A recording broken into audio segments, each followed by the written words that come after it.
A gente volta desse bloco já falando sobre política. Lívia Pessoa, boa noite. Boa noite, Arine. Belíssima de cabelo novo, estou de muito óculos obrigada. inspirada em você. Então vamos lá, vamos falar que hoje foi um dia bastante movimentado, né? Tanto na Assembleia Legislativa, no Judiciário também, a gente vai falar sobre esses dois assuntos. Mas hoje, o Tribunal de Justiça do Piauí realizou a solenidade de abertura do Ano Judiciário 2025, evento que reuniu servidores, magistrados e outras autoridades. Vamos conferir. A abertura do Ano Judiciário Piauiense foi concorrida, com a presença de desembargadores e outros segmentos da Justiça, além de representantes dos poderes executivos, Estado e município de Teresina e do Legislativo Estadual. No discurso de abertura, o presidente da Corte, desembargador Aderson Nogueira, destacou a necessidade de mais celeridade do Judiciário. Segundo ele, a justiça que demora é falha. O desafio do Poder Judiciário sempre foi esse, tá? Eu sou de uma magistratura que entende que processo lento, processo demorado é processo falho. Então é justiça falha. O Poder Judiciário, a magistratura nacional sempre procura dar ao jurisdicionado aquilo que a Constituição Federal determina. Um processo com razoabilidade de tempo, claro, sem atropelar nunca e jamais o devido processo legal e a ampla defesa. É essa a nossa meta, é essa a meta do Poder Judiciário e é essa a meta da magistratura nacional. O presidente do TJ chegou ao posto mais alto do judiciário piauiense depois de 4 décadas de magistratura. Como presidente do tribunal, ele pretende ampliar a atuação do judiciário. Com a ideia de uma grande secretaria virtual que atenderia a princípio o sul do estado, né? Nós pretendemos também instalar o fórum do juizado especial na capital, trazer o juizado da periferia para um único local, facilitando assim a vida de todo o jurisdicionado, facilitando assim também o dia a dia dos advogados, permitindo que todos os juízes recebessem os processos do mesmo número de demanda, tá? São medidas que nós entendemos que vêm de encontro àquilo que nós imaginamos, dinamizar, tá?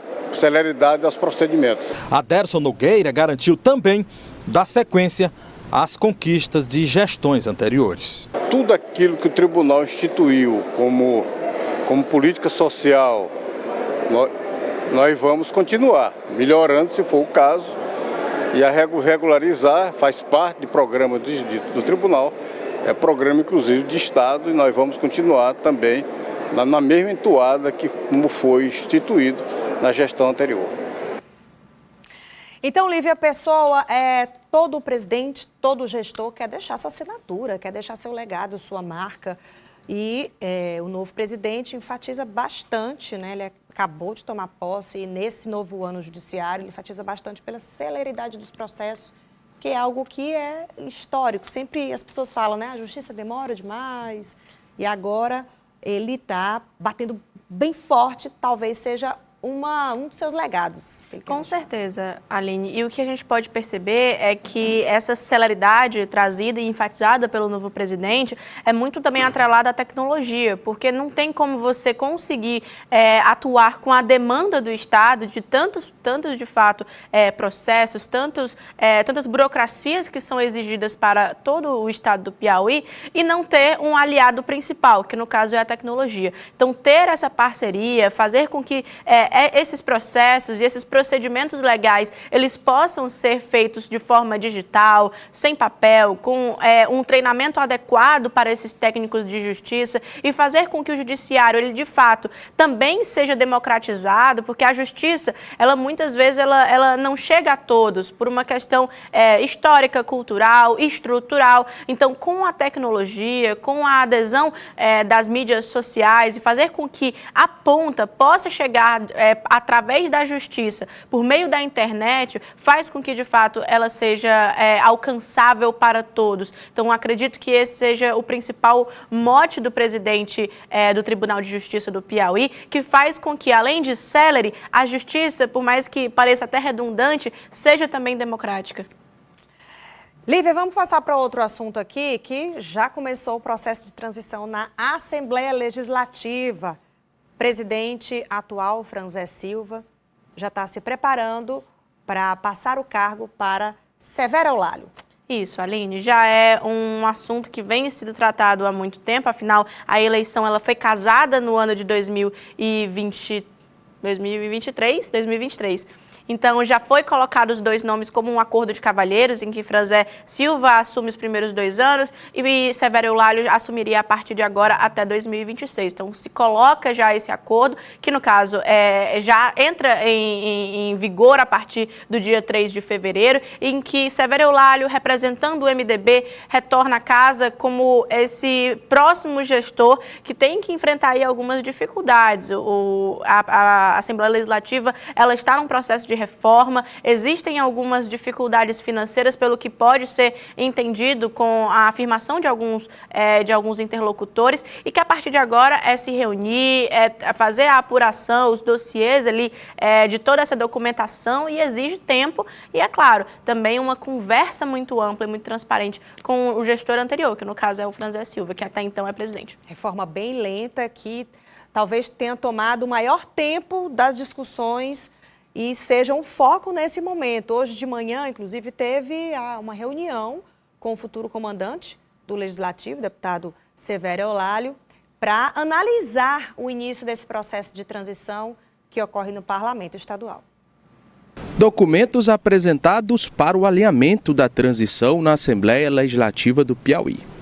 Franzé Silva e Severo Eulálio se reuniram na manhã de hoje para avaliarem o processo de troca de comando no Legislativo Estadual.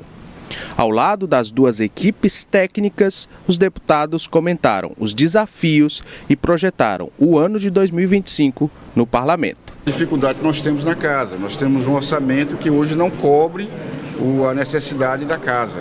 A Assembleia Legislativa, infelizmente, ainda tem um orçamento menor do que a sua realidade. Então, quando você coloca todo o orçamento necessário para cobrir as despesas da Assembleia, inclusive de investimentos, nós não temos esse orçamento por completo. É uma briga que nós estamos tendo com o Executivo, com a CEPLAN, e que avançamos graças a uma articulação aqui dos deputados, com a participação do deputado Severo também, que acompanhamos ali o fechamento do orçamento.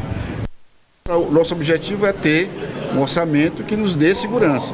Severo Eulálio confirmou também o novo diretor-geral da Assembleia, que será o ex-vereador de Teresina, Evandro Ide. Sim, ele convidei, ele aceitou e irá nos ajudar aqui nessa. A nova gestão, que começa no início de fevereiro, enfrentará dificuldades com o prédio da Assembleia em reforma.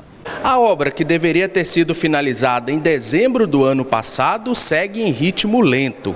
O presidente Franzé Silva demonstrou insatisfação e fez cobranças à construtora responsável.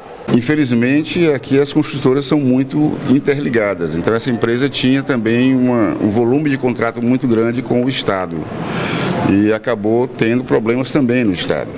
Então nós vamos sentar hoje com a construtora, verificar o percentual que andou. Vocês também vão ser convidados e convidadas a acompanhar essa vistoria, para que desmistifique também muita coisa que está sendo dita. Então muita gente que não é da imprensa, mas se faz da imprensa, está colocando histórias, fatos, narrativas que a gente precisa desconstruir, verificando o contrato, verificando o que está acontecendo, para que as coisas possam ficar bem claro para a sociedade piauiense.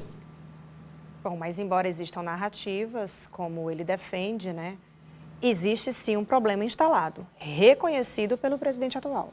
Isso, Aline, a principal bandeira trazida pelo presidente Franzé Silva ao longo desses 2 anos é a questão da transparência, que ele coloca que sempre iria trazer uma maior transparência para a casa, que é um dos legados que ele deixaria enquanto comandante da Casa do Legislativo. No entanto, por mais que haja de fato um maior nível de transparência nas contas da Alep, ainda assim existem algumas dificuldades, como nós trouxemos anteriormente, em em fazer com que seja entendido algumas demoras, como, por exemplo, os gabinetes dos deputados estaduais que até o momento não estão prontos, alguns pontos da reforma estrutural que a Casa passa e que vai fazer com que, de fato, a partir do dia 3 de fevereiro, seja difícil atuar em corpo presente ali na estrutura da Casa Legislativa, porque ainda não está pronto. Então, tudo isso deve ser explicado nesse momento da transição, inclusive com o próximo presidente. Mas existe sim uma necessidade de colocar algumas pendências em aberto, né? De colocar essas pendências em análise e em compreender como que vão ser executadas, porque tem pendências e que precisam ser finalizadas. Então, a partir de agora, é tentar compreender como que vai ser esse processo para que ele seja o menos traumático possível para as contas da casa. Bom, paralelo a isso, existe uma outra discussão. O deputado Franzé Silva já está vislumbrando 2026, saindo do status de deputado estadual para deputado federal. Para isso, ele precisa se mexer, precisa fazer algumas mudanças na vida, inclusive possível mudança de partido. Franzé Silva deixando o PT, a gente já falou sobre isso aqui, agora realmente é uma possibilidade. Isso, Aline, foi uma informação que nós trouxemos depois daquela foto que foi publicada ali ao lado de Evaldo Gomes, presidente do Solidariedade, do ex-senador João Vicente Claudino e também do ex-governador Wilson Martins. Aquela foto ela foi muito emblemática para trazer a discussão sobre 2026, mas a questão do Partido dos Trabalhadores vem sendo discutida há muito tempo, de compreender qual que vai ser o destino de Franzé Silva. Por quê? Porque a chapa para deputado federal, ela está bastante competitiva, tem muitos petistas históricos, neopetistas, que buscam esse espaço para se lançar para a Câmara Federal no ano de 2026. Então, agora é compreender como que vai ser balizado isso, principalmente numa articulação de proporcionalidade, de base eleitoral e, claro, também de identidade partidária, que é necessário nessa discussão. E o deputado Franzé Silva falou sobre essa possibilidade. Recebi convite de outros partidos, sou histórico do PT, o meu primeiro diálogo é com o meu partido, mas tenho recebido de outros partidos também. Então, quais são esses partidos? Solidariedade. Existe já alguns convites, mas principalmente Solidariedade. Também houve uma movimentação em relação ao PDT, uma possibilidade até para o MDB, mas até o momento, aquele que se coloca como uma prioridade, não só para o deputado Franzé Silva, mas também para o próprio presidente da sigla, é o Solidariedade.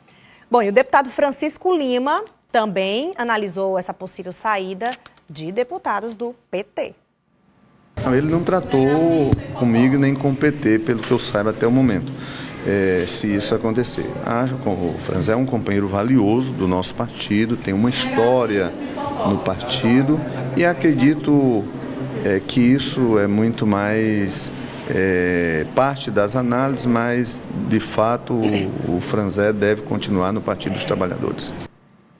Ou seja, o partido ainda não admite qualquer tipo de mudança nesse momento, né? Até porque, Aline, é uma decisão que ela deve ser tomada com muita cautela. Franzé Silva é um dos principais petistas históricos que esteve, inclusive, nessa constituição ideológica do PT aqui no Piauí. Então, faz sentido que haja uma conversa e um diálogo maior para que seja entendido qual o melhor caminho a ser seguido. Mas existe essa pauta, existe essa possibilidade, admitida, inclusive, pelo próprio deputado Franzé Silva, mas claro, o PT não quer perder um dos representantes que fez essa composição por tanto tempo. Então, a partir de agora, é tentar entender como ajustar todos esses espaços e fazer com que se torne uma chapa tanto competitiva como também robusta para ambos os participantes. Vamos falar de política de boa vizinhança?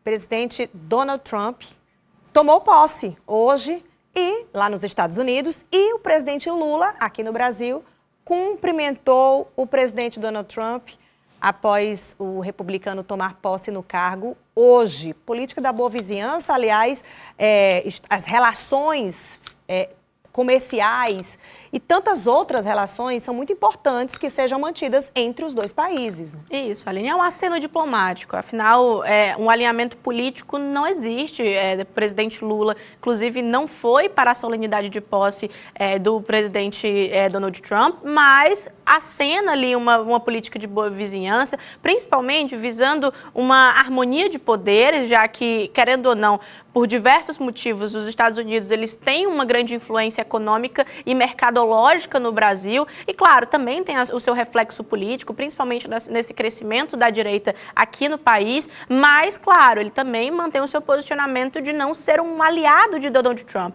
Por isso que foi apenas um representante para a posse e que também houve, inclusive, o convite estendido para o ex-presidente da República, Jair Bolsonaro, que não pôde ir por não poder ter em mãos ali o seu passaporte, de acordo com questões legais que ele vem passado. E sobre esse assunto, nem Michele Bolsonaro e nem Eduardo Bolsonaro, que tiveram acesso ao Capitólio, né? Isso. Não tiveram permissão para entrar. Foram aos Estados Unidos, mas tiveram que assistir a posse do lado de fora. Bom, mas aqui a gente mostra o post do presidente Lula nas redes sociais, em nome do governo brasileiro, cumprimento o presidente Donald Trump pela sua posse. As relações entre o Brasil e os Estados Unidos são marcadas por uma trajetória de cooperação fundamentada no respeito mútuo e uma amizade histórica. Nossos países nutrem fortes laços em diversas áreas: comércio, ciência, educação, cultura. Estou certo de que podemos seguir avançando nessas e outras parcerias.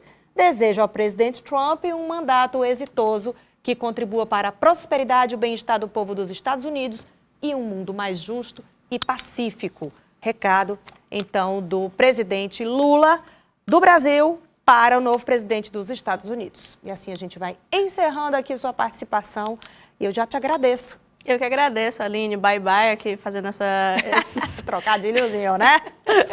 Bye-bye, então, e até amanhã. Até amanhã.